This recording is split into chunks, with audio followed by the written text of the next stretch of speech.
Isabella here for BBC Music Introducing in Oxfordshire and Berkshire, and today I'm with 2 out of 4 of Who Ate All the Crayons. How are you doing? Oh, good, thanks. Yeah, doing well. Yep, I'm good, thank you. Good. Thanks for coming today. So let's get straight into it. Deep Blue, the debut EP. How did that all come about?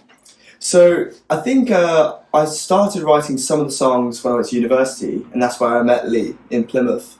And we just first year dorms, met each other. I showed him some of the songs I've been coming up with, and it was only until third year that I showed you like Deep Blue Delivery, like the lyrics for that, and but a lot of the other songs came out of like jams we just used to go to the studio and just like, I don't know, jam for about 20 minutes, listen to it back and then be like, oh yeah, it's about 30 seconds worth of track.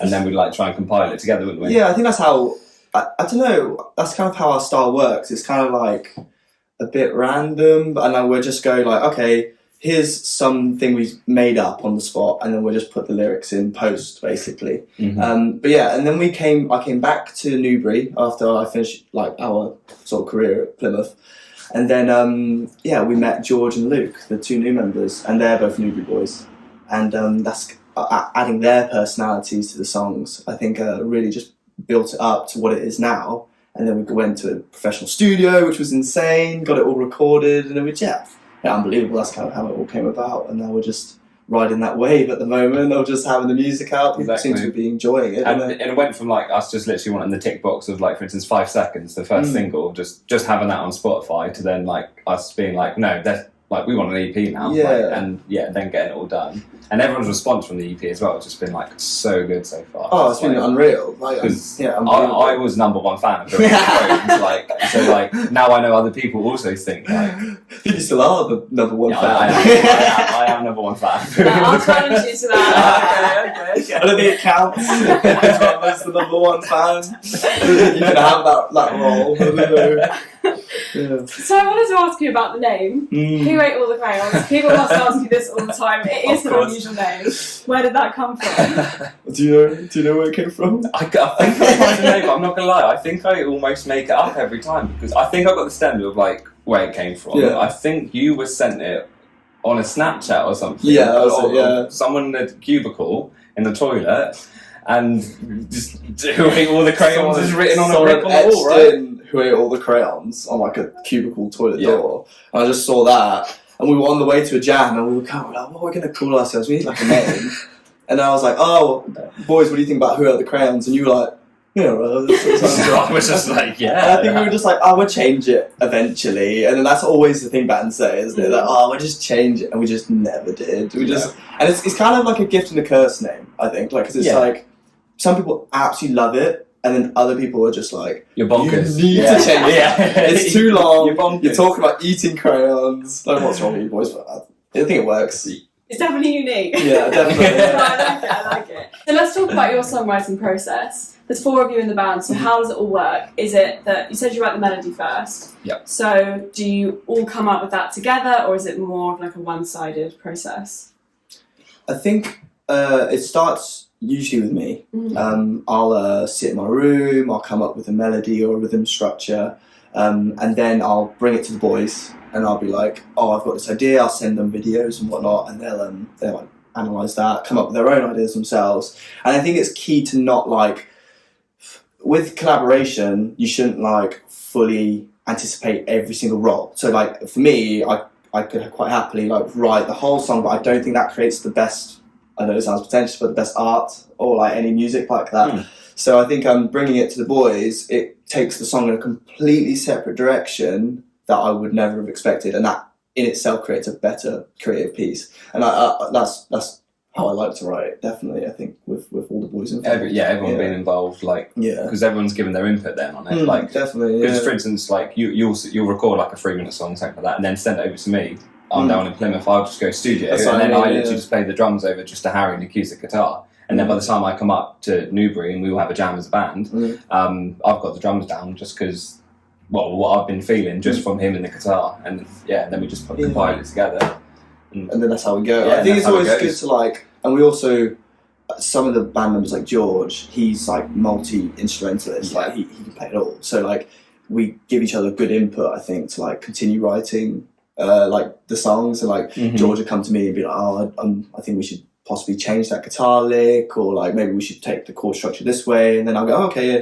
We sort of like, and I find songwriting to be quite it's like a fun experience, but it's actually quite a difficult thing to do, like as a group, because it's like you're always just, it's quite an uncomfortable thing to sort of tell each other if you do or don't like something, and I think that's the process you have to go with. But no, I think that moving forward, now there's the four of us, that's what we plan to do with like writing some new stuff. Because beforehand, definitely, I had most of the songs pretty much sorted, and then you had a lot of material already. Whereas now we're going from a point of like, oh, Harry, like how do we all collaborate cohesively and continuing that process.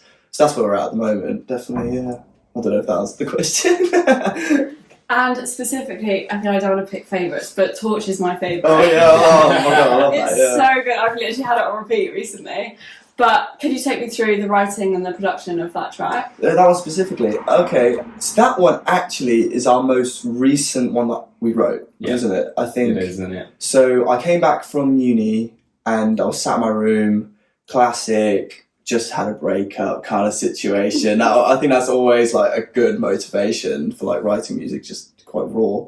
And I sat in my room and I came up with like a chord structure where I was just delaying the guitar.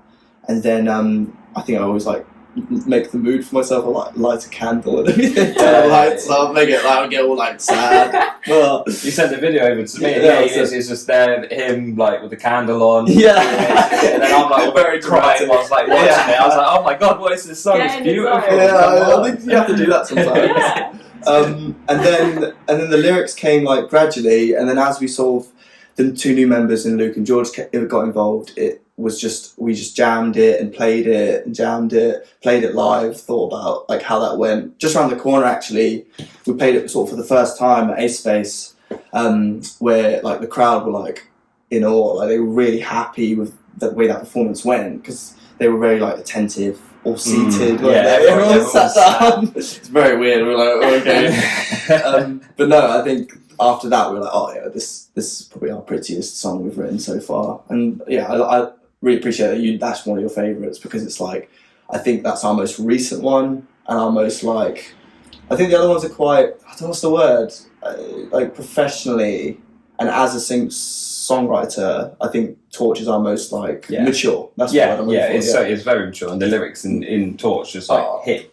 They're hit a bit more direct. Some of the other ones are more singy, as well, like Torch. I don't know. It's just quite. I don't know. It's beautiful. It's sort of ride kind of thing, if you know what I mean. I think we have a not a knack, but we have, with our music, we usually have like this very strong build, and like we have a big climax at the end to be explosive and try and get in people's faces. But with Torch, it does actually have like this. It just takes you through a story, and I think that, to have the restraint for us to not do a build or big breakdown or something. Definitely. So that's how that one kind of came about, really. Yeah, no, it is a beautiful track. I honestly really like it. You use the word raw, and that's exactly what I would put to it. It's great. So you say that you write it when you're in the zone, you've got your candle on. So how does it then feel when you take it from the writing stages in your bedroom to the studio to stage? It does jump a bit, doesn't it? Because, for instance, it's very like stripped back when you first got it. You got very raw, and then we'll take it to the studio. Everyone adds their layers to it, and then I think we do a lot of our tracks the same. I would say like studio to live, if you know what I mean, kind of the same. Torch probably sounds very similar. I'd probably say from live setting to the recording. But there's a few songs that we do like 5 seconds, stuff like that. Like we add bits to it, or like live, it's a bit like different. We'll have like a different ending and stuff like that. I think we're going to try and incorporate that like a little bit more, like going into our sets going on in the future. Just mixing some stuff up. But in terms of like the way I don't know, we've only really we're quite a young band, really. We've only been going for about a year and a half. We're babies. So yeah, in the grand scheme of things, but like to see people beginning to start singing the lyrics back to us. That must be unreal. Honestly, unbelievable.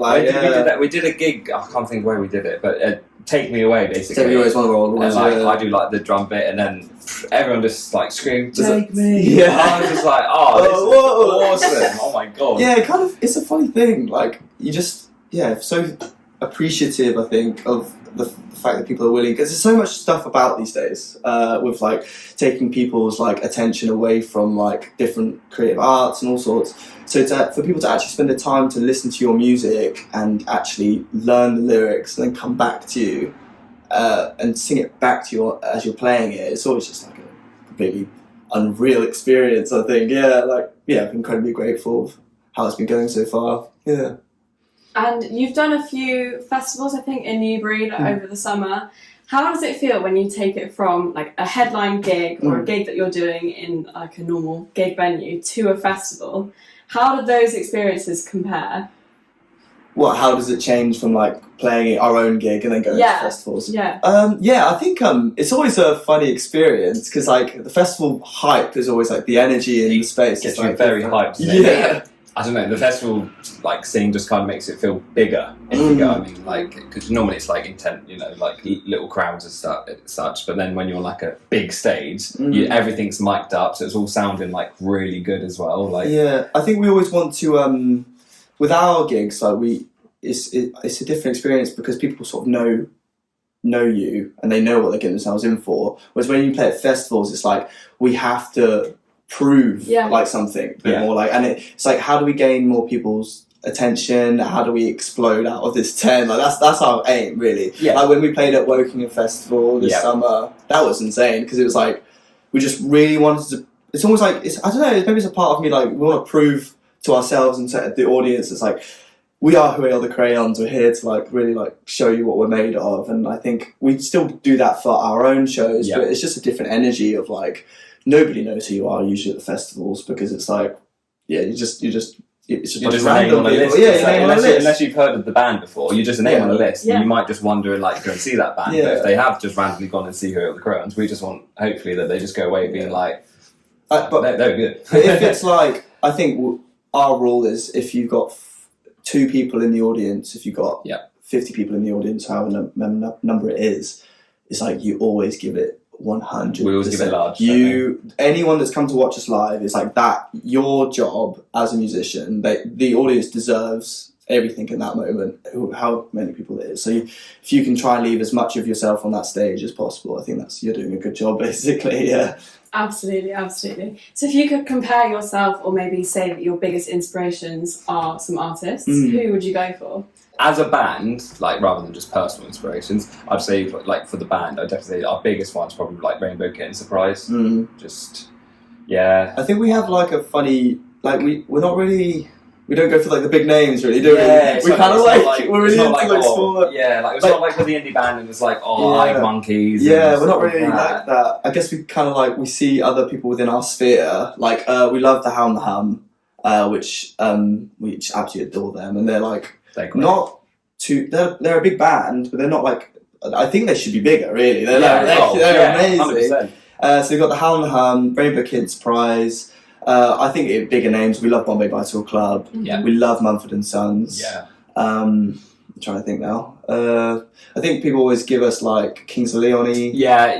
Your vocals always. You always get that on your vocals. People. I love Jeff Buckley. I think he was absolutely a phenomenal musician, and I think vocally, like I attribute a lot of the way I try and hold a note longer than I probably should be on him, because he just shows you that you can just get away with like more things if you're willing to push yourself in that direction. But yeah, that's kind of where we're at. Really, we sort of.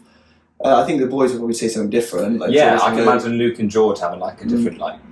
I don't know, like a reference to a band or something like that. It's probably inspired them. But that's the beauty of it, really. I think every band's like that. It's like everyone has different influences. So when you combine that, it creates your own individual piece of like what. Because you're more. I was gonna say, if you Travis take Barker drumming, exactly. You love Travis Barker. Like for instance, if you just take our just like only like our musical influences, just like not as a band, just a separate person. Like Harry's very like Mumford and Sons stuff like that, but I'll be on the complete other end of the spectrum, like Enter Chicago, punk rock and stuff. Like pop punk, all of that for me. Do you know what I mean? So when you combine that. It's like, that's kind of what Who Else the Crayons is. And I would say we are more on the folk rock side at the moment of genre. Yeah, definitely that. But, I don't know, it's interesting. But even though you have that like sort of punk rock style of drumming, I think you're so attentive to the way like I write and play. And I think that's your That's how I would see it with you. It's like you're always like, oh, I want to. How can I contribute correctly to Harry? And the band. Yeah, I want to compliment his vocals basically because, like I said, #1 fan. Like his voice just was what got me into it. Do you know what I mean? Like honestly, I was just like so taken back in the day. He just literally used to like just get his guitar out, sing me a song. I'm begging to sing me a song. And then and just playing the beats along to the tracks that support his vocals. Like, I just think that's just the best thing you can do. Like like with songs like Torch and stuff like that. Like you don't overbear. Exactly. Like Supper, for instance, like on the EP. Yeah, let's kick off on the drums, but don't need to do that every single song. When we can like have 2 minutes just focusing on the lyrics and his voice. Do you know what I mean? Yeah. That's kind it's like a dream mixture. Yeah, exactly. Yeah, definitely. That's kind of how we operate, for sure. I actually really got Wonder Horse vibes from you guys. I love Wonder Horse. Yes. Oh my god, they're like the coolest up and coming band at the moment. Like, so like that's a massive compliment. I think, to be honest, maybe that is in the back of my mind recently. I've thought about that. I'm like, if we can get within their sphere, with like. We're not half as talented as those boys, but if we could get but if we could get somewhere close to those guys and like the sort of pull they have, oh my god, like because we are sort of, I think there's something happening at the moment within the music scene with that kind of genre, that kind of like guitar rock, garage rock that's coming up again. Coming back, isn't it? Like guitars rather than everything just being sampled. Like I feel like live sounds are coming back. Like aggressive in places, but also. They've got some beautiful songs, those guys, as well. So it's like, I think if we can try and ride that wave, oh my god, we'd love to be within the festival circuit and stuff like that. So Going forward, I know you've got a big gig coming up at Brewdog in Reading. Tell me all about that. So we have a headline gig. It's our end of year show. We've been calling it, and on Saturday, end of year show, Saturday the 11th of November. And that's we've got 2 Newbury acts coming to support us as well in TV Yellow and Isabella Adams. They were on tour with us. They supported us a couple of times, didn't they, whilst we were on our mini tour? And they are amazing musicians. So like, it's going to be a Newbury takeover in Reading. I think that's the plan, really. We're going up. That is our biggest city that's closest to us, and we really want to just pack out that venue. And we've got some new things we're working on, and we really want to show people what we've got coming, basically, for the new year. That's our plan. Super exciting. I can't wait to see what you guys have got in store. But also, if you could have a dream headliner at a festival, dead or alive, who would you go for? Sorry, I'm completely putting you on the spot here. Okay. Oh, no. Isn't it?